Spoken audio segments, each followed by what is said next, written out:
I have come to this topic sort of not relatively late, but it's sort of been hovering out there, but it's come into my purview in the last little while because of being invited here today. And I gave it a bit of a mention on Radio National this morning, and the phones went mad. There are a lot of people out there who want to know about supporters' trusts, and it seems winning back their sport. And I mentioned the word supporters' trust, and all of a sudden the producer was on the phone. Everybody wants to know about this. Who can we talk to? And I think Peter is being interviewed at 8:15 tomorrow on ABC Radio National by Fran Kelly. I hope you live through it, Peter. No, she's very gentle, really. Sometimes. Malcolm and Tony and Bill probably don't agree. But, and I've just mentioned this thing, supporters' trusts, and we probably don't know a real lot about them here in Australia yet. One of the things I did say this morning, which seemed to have had a bit of a laugh out there in the community, is talking about it and talking about how there is a growing wish for them to happen here in Australia. And I then said to Fran Kelly, and that sound you just heard, Fran, was all the CEOs on $750,000 a year choking on their cereals and banana. So, the first thing I want to do is introduce to you the great Peter Hunt, brought here at great expense from Brexit country, one of the other great decisions of 2016 to go with the one that's happening right now. And you might say that the Poms have been trumped. Peter,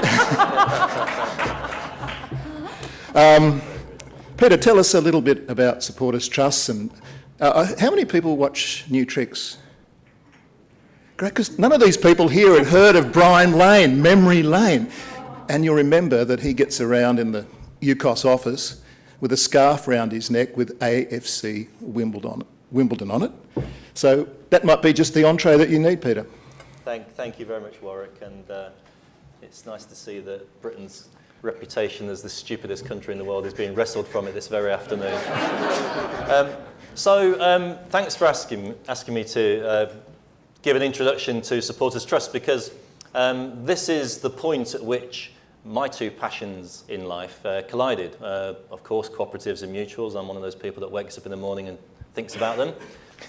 But also professional football, more precisely Leicester City, who I'm very pleased to say made my opportunity to speak a bit more pleasant this year.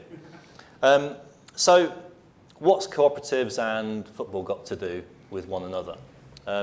Well, if you go back to 1999, when we first looked at this issue, we're looking at a classic market failure of customers effectively locked out of the businesses that they were funding and supporting, owners running riot, asset stripping, effectively stealing from their communities.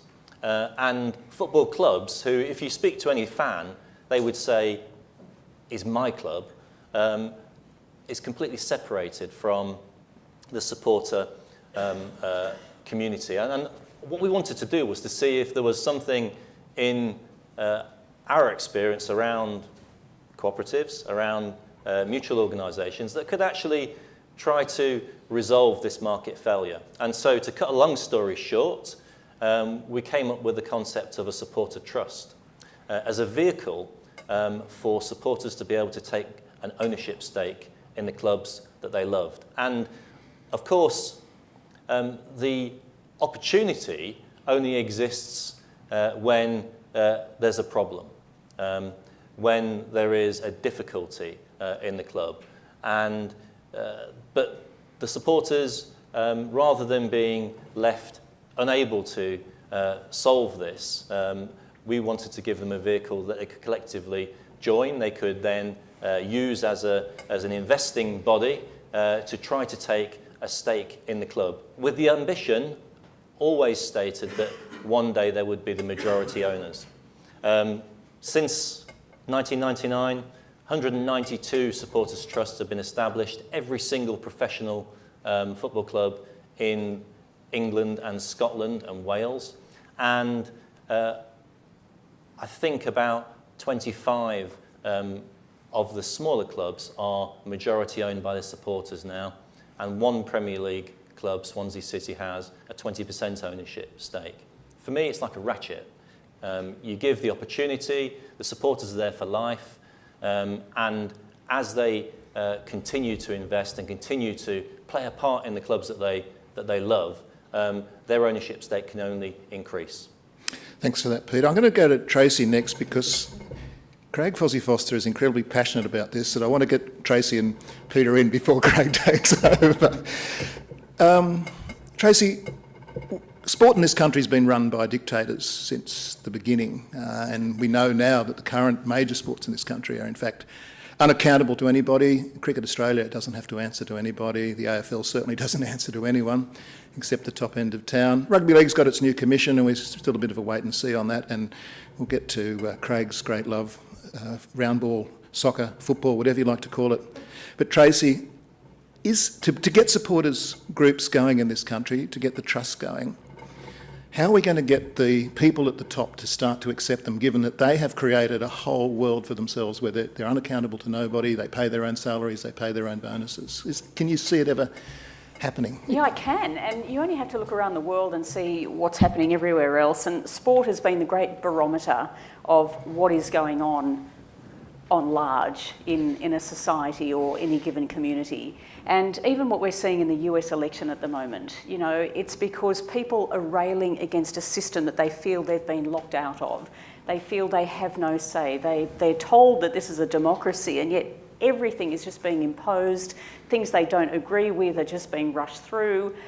And yet, you know, the great astonishment to all of this is the man that they're going to elect to do that for them is Donald Trump, which doesn't come from that side at all. So there's the concern, I think, for any sort of grassroots organisation is to make sure the leadership that you choose for that organisation is the right one, so that people are not hoodwinked in the way they have been and sucked into the machine. They suddenly find themselves incapable of escaping from. And we've had a number of instances in the past couple of years, the Essendon case, of course.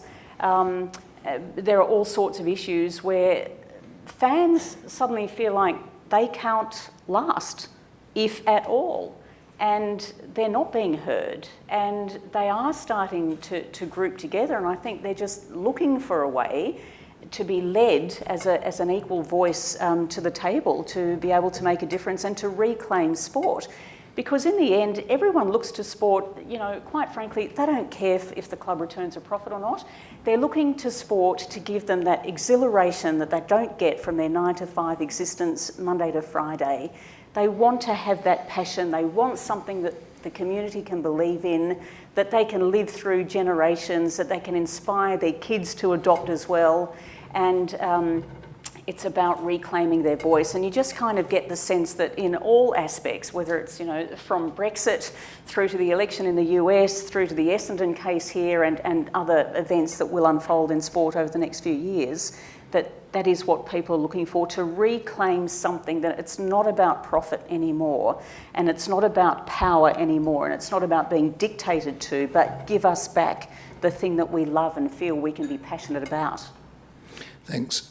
Now, Craig, private ownership is part and parcel of the A-League, but to get the momentum going in your game, haven't Clive Palmer at the Gold Coast and Nathan Tinkler, shouldn't they have already done the job for you? Is there some sort of blindness at the sweet FFA, as I like to call them, about the fact that private ownership is not a working model in the A-League? There clearly is. The thing about football that's interesting, is a bit of a paradox, is what Peter's talking about, clubs in England which were historically community clubs. That's why it's Leicester, and that's why it's not like in the US or here in Australia, if you like, where it's the Storm or, you know, all of these names that come out of American sport. They actually were regional centres, regional towns playing against each other largely. And the importance of that was it was representative of the people. It was actually their club. And then what happened is it became a business. And in that process, it went too far in one direction. And it's necessary that the fans pull back and say, well, we're not attending. And it was this great contest. And I think the game, broadly watching, was struck to say, well, actually the fans will not go. They'll actually not go to the game out of love for their club. Because they're saying, you are mistreating us, and we feel ownership and you've taken it away from us. So we created a new professional league here, and that's a great opportunity to make sure we get this right, not wrong. But what we did in many ways, and by the way, I should preface it by saying we're having a wonderful time. We're 11 years in, season 12 now, and we're trying to build a sustainable professional competition. It's not easy, and in many respects the league is going great, and certainly the sport is going phenomenally well. But there's always lessons to be learned, and we can do better. And what happens is we asked for corporate, or in particular benefactor investment, and therefore it was seen purely as that. A return on investment is required. And many of the clubs forgot almost entirely about the fans. And what happened was, about 4 years ago, the fans started rightly to rail against that. And because they love football, and we come from an era when they were truly community clubs, although they were largely ethnically based, but that passion and that feeling was very real and extremely strong, we went into, if you like, a quasi-franchise environment, a bit of an American model. And we've now stepped back from that, and that's almost entirely because of the fans. They've started to say 3 years ago, that's not football. Football is not just a business. We might support a car company or a airline company, for instance, in preference to another, but we very rarely feel this passionately and this much feeling about any other brand except our sporting club, for the reasons that these two elaborated on. So we've got to the point now where, in fact, the governing body has had to be dragged in many ways through some conflicts because the fans have said, we're not letting you treat us like that. In fact, it's our game, and all you are is a governing body, which is what I happen to believe. So to the extent that we succeed in future is directly due to our game and FFA, as you said, being able to say, we are simply here to administrate your game. How would you like your clubs to be run? How would you like, what sort of say would you like in the clubs? Now, unfortunately, to get there, it may well be that the fans in many of the clubs have to take some control and even have some minor conflict on that level. I think it's entirely necessary, because we need to get our participants, the great strength of our game, football, we have nearly, 2.5 million people playing or something, into the stadia. And in order to do that, they have to feel a part of it. How we make that come to life, I think, in part, if not whole, is through this concept. Thank you. Peter, we mentioned AFC Wimbledon. It's a great story. Do you want to tell the audience this one? I don't want to be the spoiler, but there is a movie being made about this. It's that good. What happened at Wimbledon was that the club was stolen from the community. The owner decided to relocate from South London to Milton Keynes. And for anybody who's got their geography of England sorted, that's not really a Saturday afternoon journey you're going to be wanting to make. So the club, having moved, as if it was just some kind of franchise, out of its community location, the supporters had a choice. They could either carry on supporting it at a distance, or they could do something else. And they decided that what they would do is they would set their own Wimbledon club up. And so they established, through Supporters Direct, which was the initiative we'd set up, their own cooperative organisation called I think it's called the Wimbledon Supporters Cooperative Trust, something like that. And they used that body as the vehicle to raise money from supporters with the intention of setting up their own professional football club. And they were going to call it Wimbledon. They couldn't call it Wimbledon FC because that had been taken away from them, so they called it AFC Wimbledon. But it was still Wimbledon. They didn't have a ground to play in. They didn't have any players. They didn't have any kit. But they had the passion and they had the idea. And they still had this reservoir of community supporters. In 16 years since they were established, they've been promoted 9 times. They have a new stadium. They've raised the money from their supporters, and through the success of the football, they're now in League One of the English Football League, the same league as MK Dons, the club that was stolen from them. And when they play them this season, I hope they smash them. what it shows is that it is difficult to do these things. It is difficult to have a response when something's taken away from you that matters so much. But it's not impossible. And if you can provide the support, if you can provide the know-how, and we realise that this expertise, knowledge and experience already existed within co-ops in the UK, we just had to apply it and mix it with the football knowledge. It now runs on its own, and it's a great story. There's another one, FC United, a very similar story as well, that has succeeded and been promoted through different divisions. So it's not a one-off, it's something that can be replicated in different places. Thanks, Peter. Now, Tracy, Peter's speaking to Fran Kelly tomorrow. I know you've already arranged to do an interview with him later this week, and as much as our ratings are both improving as time goes along, it's still a long way from getting the message out. What are we going to do? What do we need to do in Australia to communicate to the people running sport, to the supporters, to everybody, that there is this alternative model with lots of success stories, as we've just heard? It's about reclaiming, reclaiming that ground. And we had a discussion a couple of weeks back, just getting ready for this panel today. And one of the suggestions I thought was if fan groups and fan organisations and those that are really committed to retaining some of that ownership of the community game, the community sport, the community club, they really need to become militant. Because that's the only thing that has helped players, because players also were sucked into this machine and churned out, spat out, used up, no one gives a damn about them, kicked out the other end. And until they actually started forming player associations, governing bodies just weren't treating them seriously. So football in this country has done quite well. A number of other sports had. There's an umbrella organisation now representing quite a lot of the sports that are played here in Australia. But I was thinking if fan organisations unionised and got together with the player associations, I mean, they are the two most powerful groups. Without the players and the fans, you've got nothing. These corporate structures, well, they can disappear into the never, never.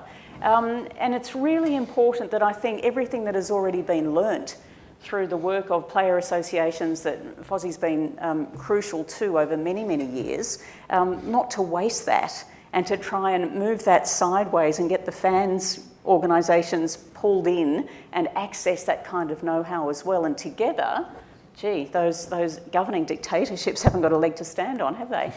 Well, Craig's leant forward in his seat with the use of that word militant. And everything that Tracy said after that, the grin got bigger and bigger. So is there a militancy? Is it happening in the game, your game? It is actually.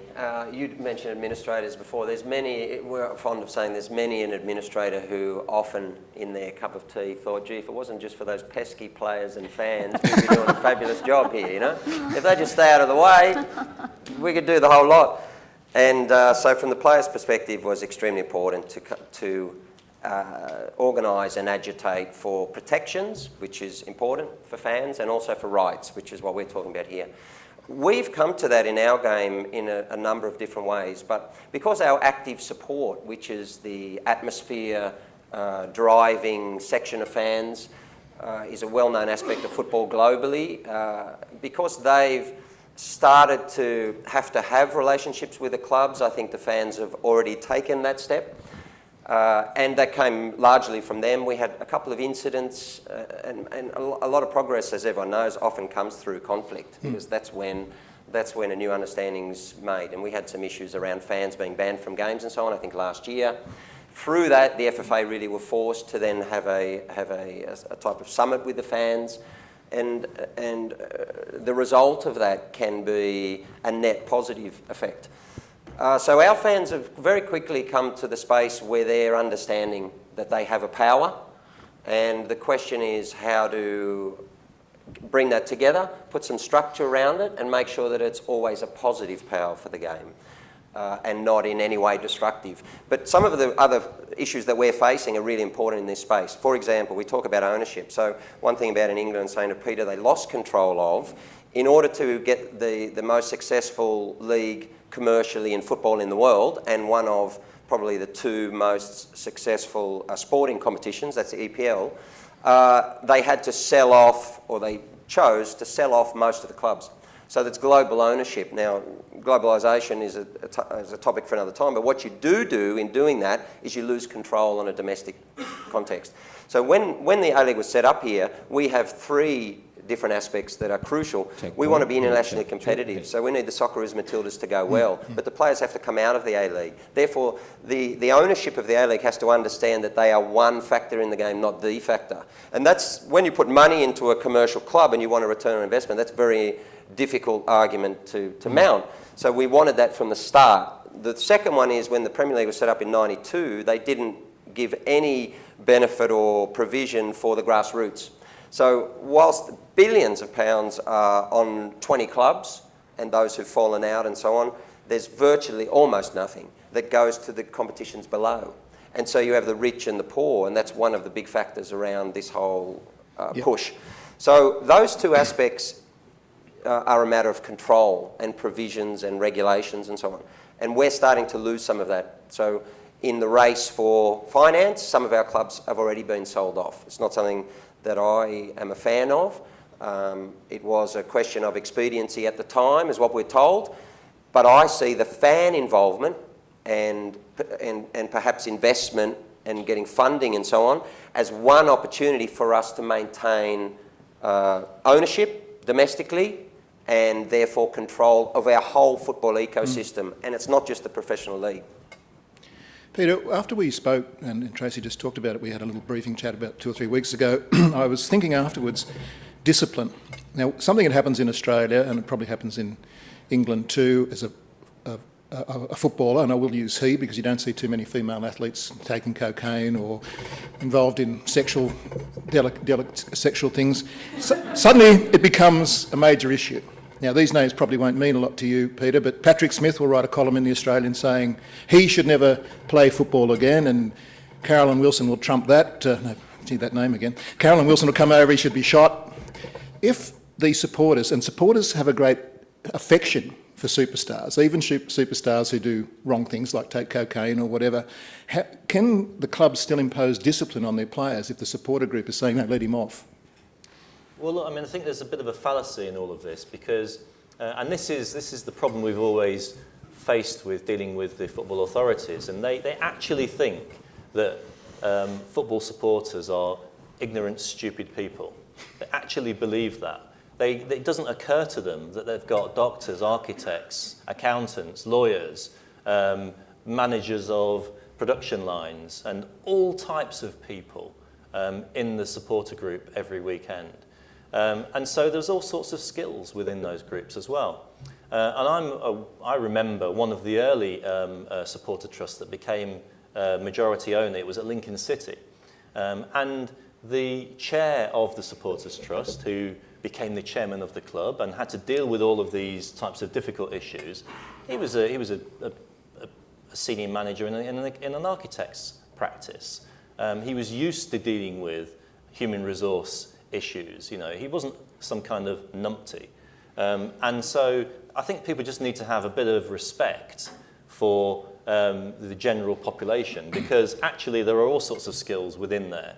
And I don't know of a single example of a supporters trust that has behaved in a sort of perverse way, because people want the club to succeed and they know these things have to be dealt with, and people generally can come to a reasonable conclusion. One of the ways you can get to that point is through the cooperative structure, which is democratic, which is one member, one vote, which can't be taken over by groups of individuals because it's too broad-based. And so its natural checks and balances help to develop the skills and bring out the common sense that is shared amongst all of these supporter groups.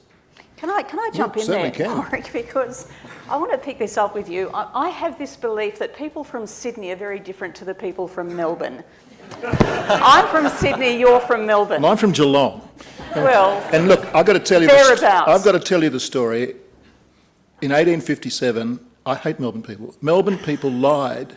They made up all these maps and sent them to London and said that Melbourne was closer to the goldfields than Geelong, and the investment stopped in 1858 in Geelong. So don't rank me with Melbourne People. Okay, but you were talking about, and this is where it was so interesting watching the whole drug saga around the two different clubs, Essendon in the AFL, Cronulla Sharks in the rugby league, handled completely differently. The result was completely different. What the clubs have gone on to do has been just miles and miles apart. But there's this sort of level of acceptance in Melbourne or Victoria that authorities set the rules and we follow those rules.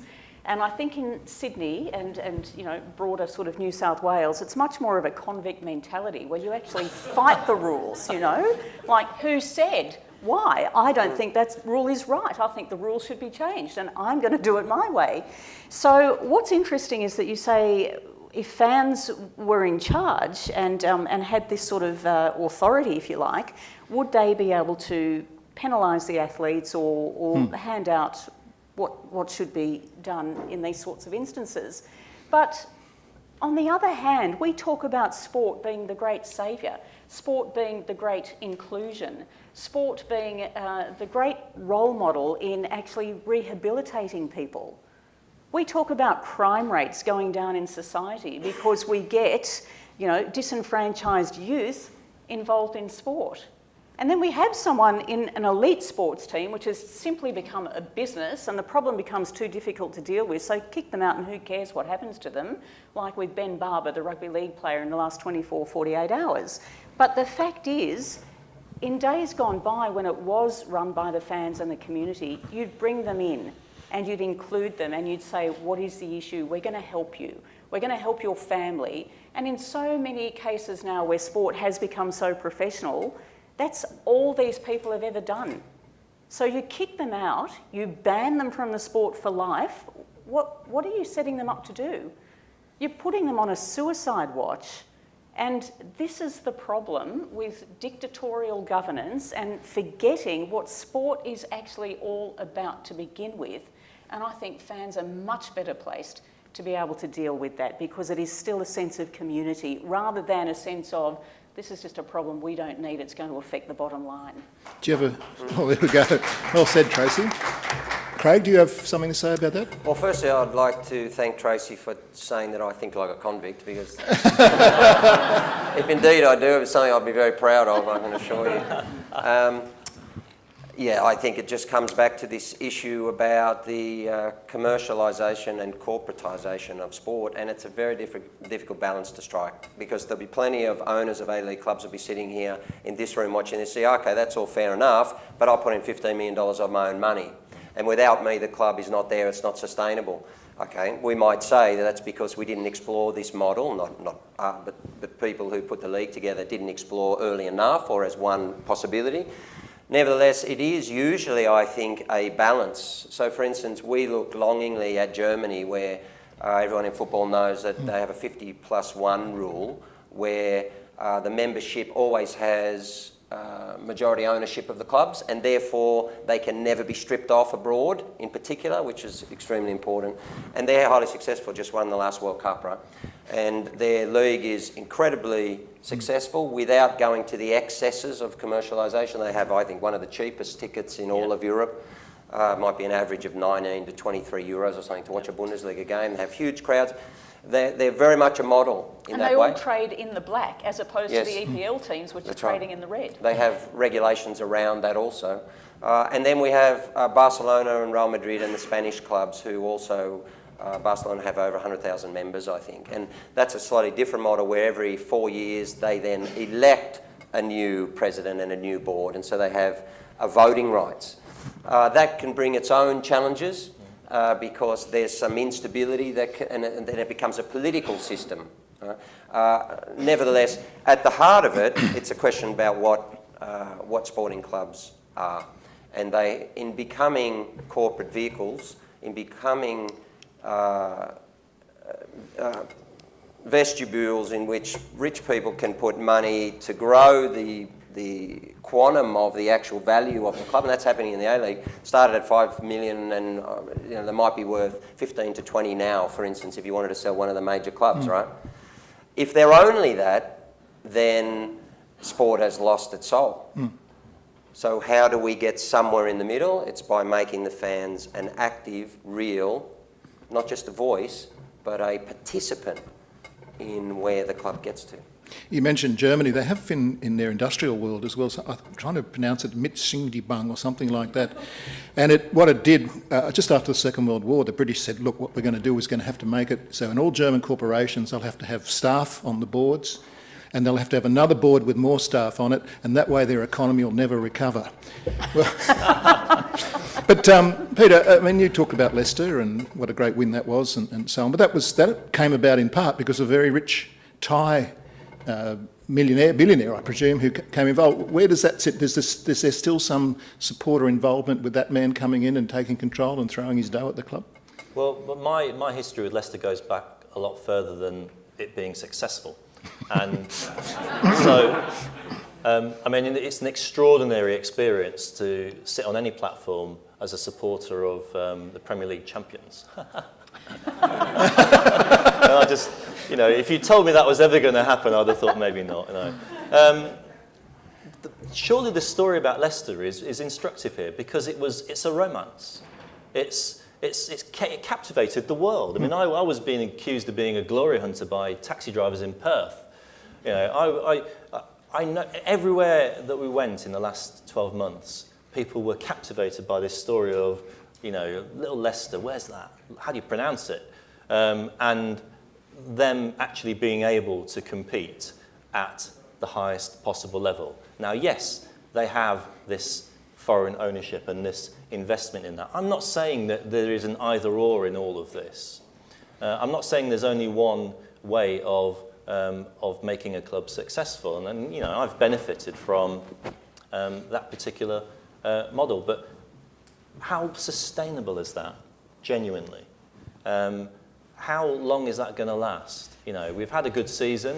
The owners are there, maybe as long as they keep interest in it.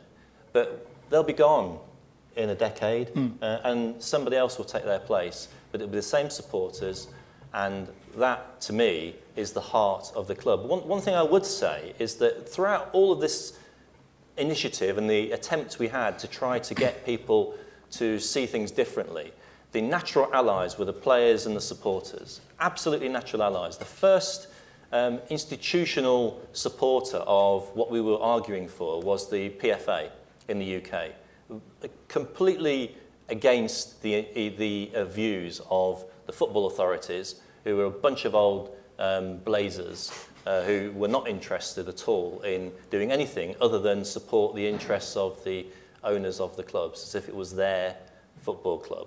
And you know, if you look at it in an Australian context, you've got the supporters, you've got the players, many of whom are actually, you know, treated as just economic units by the clubs. You know, but you're talking of people's careers, you're talking of people's bodies, you're talking of people's lives in all of this as well. And so we have to have a different approach, which is more inclusive of that. And the way to do it, I think, in Australia, is to get your politicians to buy into this. Your football authorities will never do it. I don't think much about regulators in any context. I don't think that they are the people to try to convince of anything that's going to be progressive, because ultimately their job is just to keep the lid on things. So if there's going to be change in Australia, then you need to have some kind of catalyst for all of this. And this is this alliance between supporters and players that can then get politicians to drive some policy through all of this. And that could make all the difference. And if you look at where it works in Germany, I mean, we've done a little thing in England, you know, just touching the edges, but look at where it works in Germany. It works because the system makes it work. So we've got to change the system. Now, we're going to go over to some questions, but right at the bottom of this little note that came from Melina, it says, suggests Warwick end with a call to action. So I suppose to the tumbrils and off with their heads is probably not going to be the appropriate call to action. But I'm going to ask the three panellists, can they suggest, I mean, can the co-ops help? Can BCCM help? Is there need to be a coming together of sport and the people gathered here today? Tracy, Peter and Craig, over to you. Yes, You'll never make a Problem politician. solved. Yeah, the people in this room can have a huge impact. So what happens is, first point is to start the discussion with the fans, and for them to start to understand what is available and what's possible. And in fact, in our clubs here, many have, in the past, the fans have contacted Peter, 4 or 5, I was reading in his precis. And that's already occurred, but they need a vehicle through which to do it. That's always the most important. They need leadership, but there's plenty of leaders in our fan groups, huge, phenomenal leaders, phenomenally smart people. They need to create a vehicle, work through this type of organisation, and once they take those initial steps, it starts the public discussion. You find all the players get on board, and then it starts to roll from I'm there. interested to hear you say that because, and it's probably because you're in Sydney and all the convicts and so on. In Melbourne, a friend of mine who's been in football, Australian football, all her life, she calls the fans the little people because she feels they just don't have a voice at all. And a former coach used to go out and do things for the little people, even though he knew it wasn't going to help him keep his job and things like that. So there doesn't seem to be in Australian football to be the people with the courage and to put your head above the trenches and go against the AFL is a very, very dangerous career move in Melbourne. But it's great to hear that in your sport you've got those leaders. Well, you might be unsurprised to hear that in our sport, the history of conflict and people going against authority is not our main issue, it's right? just not the convicts. No, and leadership in that respect is not something that we tend to lack. But what we need is organisation, structure, strategy, and so we can learn from what's occurred here. We have some wonderful models around the world that we already discussed, and hasn't hurt Barcelona FC too much. They're currently the highest performing club in the world. And the point I made about Germany and the Bundesliga is an extremely important one, if I just go back to the point about all of the international perspective and the domestic. It's something that AFL, for instance, doesn't have. You don't have those issues. No.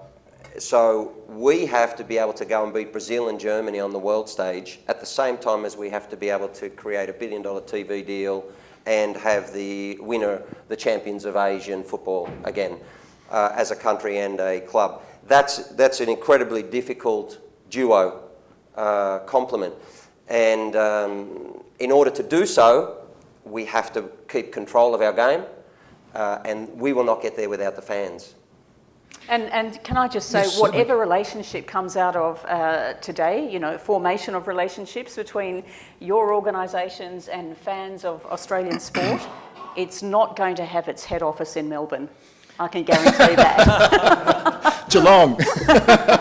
Now, there's a chap with a microphone. Has anyone got... This is an esteemed panel. You're probably not likely to see them in the same room.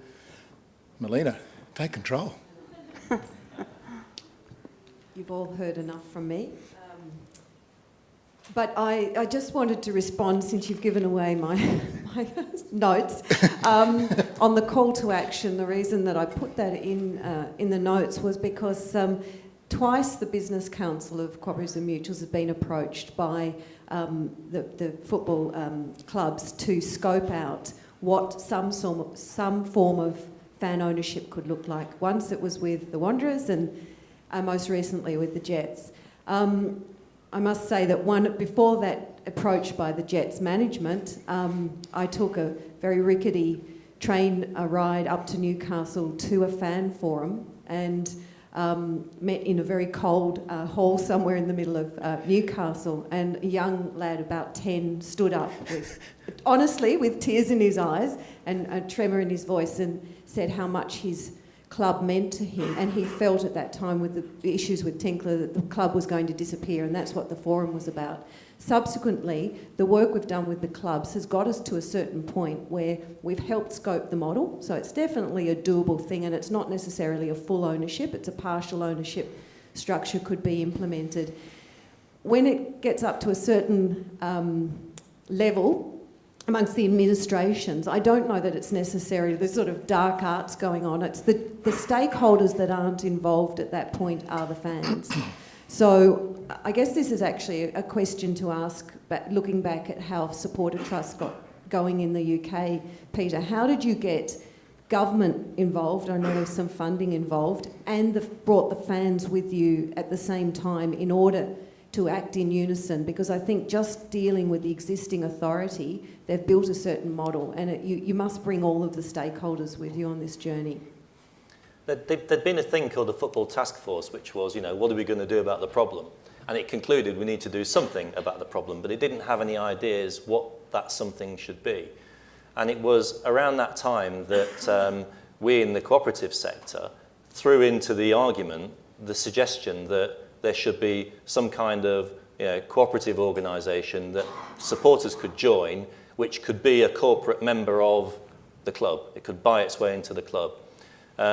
And at that point, very rapidly, things moved very quickly. We got the interest of the then government. And they, in the teeth of opposition from their civil servants and from the football authorities, they just went ahead and said, this is a good thing and we should support it. And then the sting in the tail of what they said was, and by the way, the football industry is going to pay for it.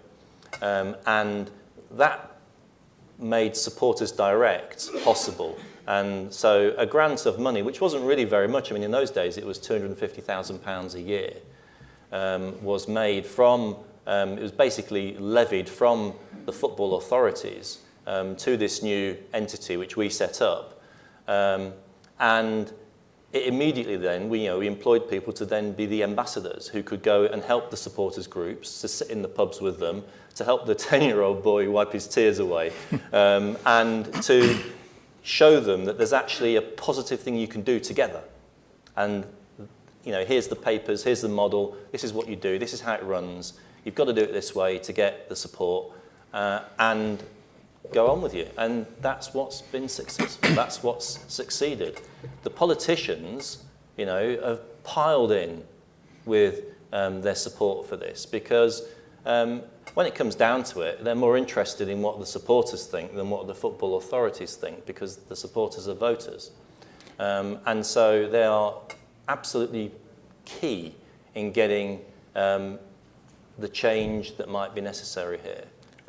If you can enthuse your politicians around all of this, the whole process will speed up. Well, that takes us to a conversation that Tracy and I had in the green room about the fact that sport these days, because it's so corporatised, is also heavily involved in the political system. And of course, Frank Lowy, former head of the FFA, he probably lives in the same electorate as Malcolm Turnbull.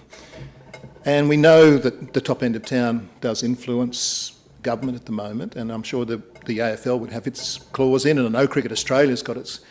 We might start something at the grassroots, and then it gets to the level with people midway through government and start coming up with ideas. But we might find this pressure coming down the other way. Would you think that would be the case at the moment, Tracy? Totally, but we're in control here. We vote for these people. We still live in a democracy. And people forget that so often, don't they? And it's all about safety in numbers and the voice of numbers and people coming together. And, the louder the voice, the more they have to respond. And go to their office. Get everybody phoning them. I mean, when the fans recognise the power that they have, yes, it changes everything. So did the Western Sydney Wanderers, when that story got published in the Daily Telegraph by our dear departed friend Rebecca, was that a turning point? Was that when the fans really rose up and the Football Federation of Australia knew it had to really do something for those people? Yes, again, it's happened a couple of times, but it was one of them. And Stephen Lowy, the chairman, was, I think, quite new in the seat, and I think he saw it as an opportunity to try and re-engineer the relationship with the fans broadly a little bit. But it showed that they had a united voice. And with social media and all these things today, and I think football is through all the research, I think our game is the most active because our demographic is reasonably young in terms of our supporter base. Social media is huge in our game, and when that got on board, people had to act. So it was a great example of the power of the fans when they pull together.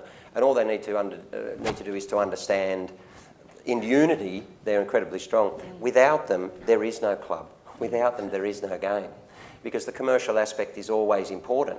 So The issue, the difference though with England was all of these things happened, and I was playing there with Palace. We're saying went into administration, so I was there during that period when it was the financial failure of the game that really drove this, because they're going to lose the clubs that they loved many times.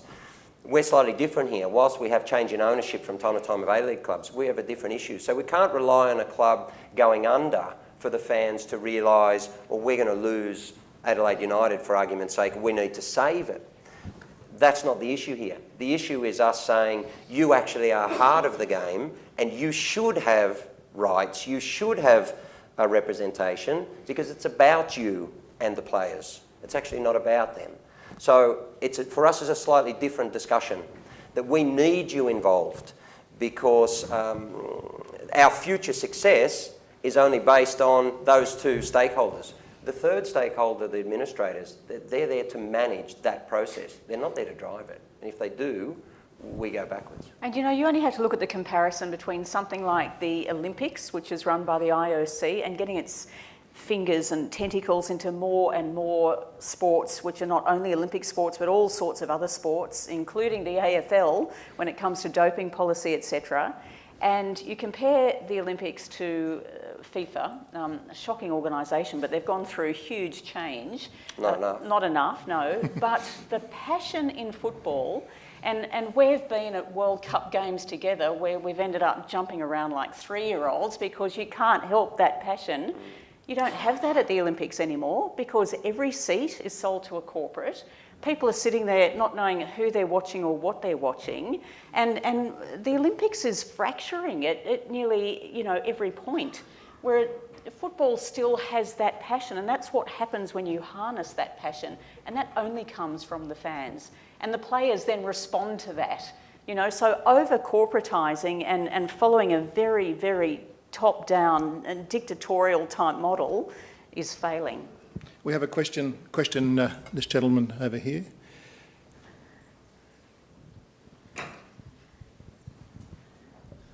More a comment than a question, I guess. For my sins, I'm a former politician, former sports minister, in fact, in South Australia, and have 3 children that have represented South Australia and Australia in sport, so I have an interesting sport background. I think you're misjudging the political process if you think that Lowy or anyone at the elite level of sport management is going to somehow influence the political process in relation to giving the fans a say or a good time. The reality is there's only one reason why governments invest in things like the new Adelaide Oval or new big sports facilities. It's not to keep the head of the sport happy, it's to give the fans a party and get the voters to feel good and give the city a vibe. And this is exactly essentially what the panel are arguing in relation to community involvement or more involvement in ownership of sporting clubs. I think the political wing would be very receptive to the concept if they're approached in the right way.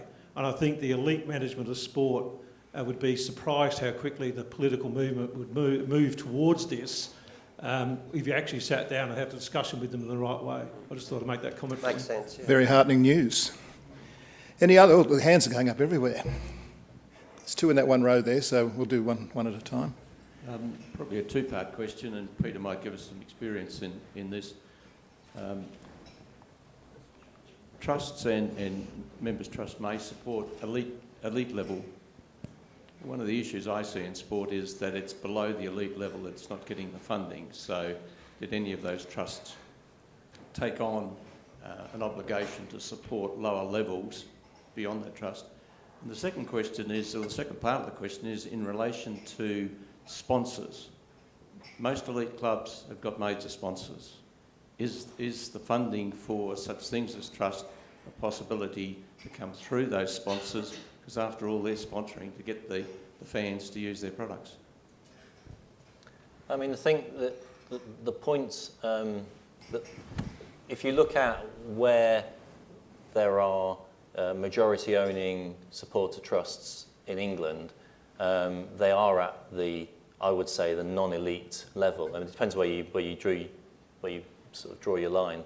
And at the smaller clubs, which are, you know, absolutely so important to the whole ecosystem of football. I mean, it's the reason why England is so rubbish at football.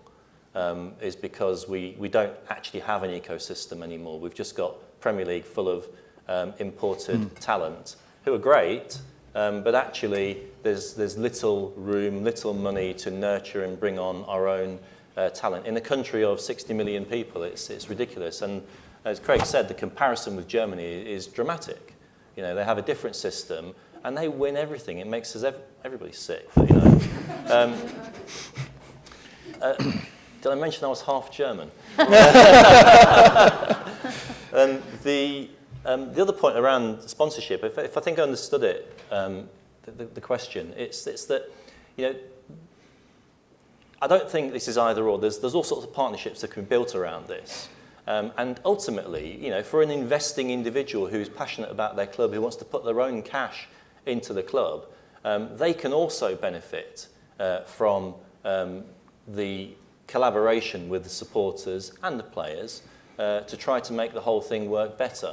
And that goes for sponsoring organisations, it goes for all types of others. I mean, there might be some sponsoring organisations in this room who could use their own spending muscle to suggest that clubs are more open to these types of ideas. I just think that, you know, it's an idea that's time has come in Australia, and it just needs the first move to go, and others will follow. There's another question here. Yep, thank you. It might be a nice segue, actually. Is the emergence of more professional women's leagues against some of the major sports that opportunity, in fact, that it's new, it hasn't fully developed yet, and therefore there's an opening, a possibility that the way it gets structured into the future might actually be a bit different? Who wants to answer that one? Yes, well, possibly. I'm not an expert. Trace has a far greater knowledge base about the other sports, but speaking for mine, or ours, they tend to be one and the same. Therefore, the A-League clubs, for instance, the majority of them, and all of them in future, will have their own W-League club team, so that they'll be, you know, they'll have both. Therefore, the issue remains the same in terms of our sport. And I think it's interesting you bring up women's sport there, because we have this idea that there's sport and then there's women's sport, where actually it's sport and it should be men's and women's sport. And it's only because of the power of voices that many of the leagues, you know, the AFL and basketball and many of the others are now diversifying, if you like, or putting sort of equal amounts of attention into developing the women's game as well. And what's happened is people have spoken forever, oh, but, you know, advertisers are only interested in, you know, up to 36-year-old men. Well, that's a load of crap, because most women in this country are the ones that control the purse strings for all of the families. And so they'll decide which products are being bought. So why isn't anybody advertising to them? There's a huge untapped market there. But it's simply because of the power of voices that have said, hang on a sec, this is just not good enough. It's not right in this egalitarian society that we supposedly live in. And that has forced change. So it can be done. And again, it's like something else we were talking about a bit earlier, like the change at FIFA. It's nowhere near enough, but it's at least heading in the right direction. See, the gentleman mentioned sponsors before. So, you know, of course, we love all of our commercial partners in our sport, and it's a highly competitive environment. But in football globally, we rightly have a bit of scepticism about that. For instance, FIFA were already deep mired in incredibly unprecedented issues of corruption and so on, well before any of FIFA sponsors said anything about attaching their brand. And in fact, it was the fans around the world who then started to say, and an organisation was actually put together in order to proactively promote to the sponsors the damage to their brand. So when it comes to that sort of quantum of money and prestige and the biggest sport in the world, we can have little reliance on that. In fact, it always comes back to the people who love the game at the grassroots and the ones who buy the tickets and go to the stadiums. Well, ladies and gentlemen, it's a bit like the ABC. The clock makes its way up to the top of the clock and it's time for the news, and that's what the time is now. We've come to the end of this this session. You've had 3 brilliant people here to listen to. Can I have a round of applause for them, please? Tracy, Peter and Craig.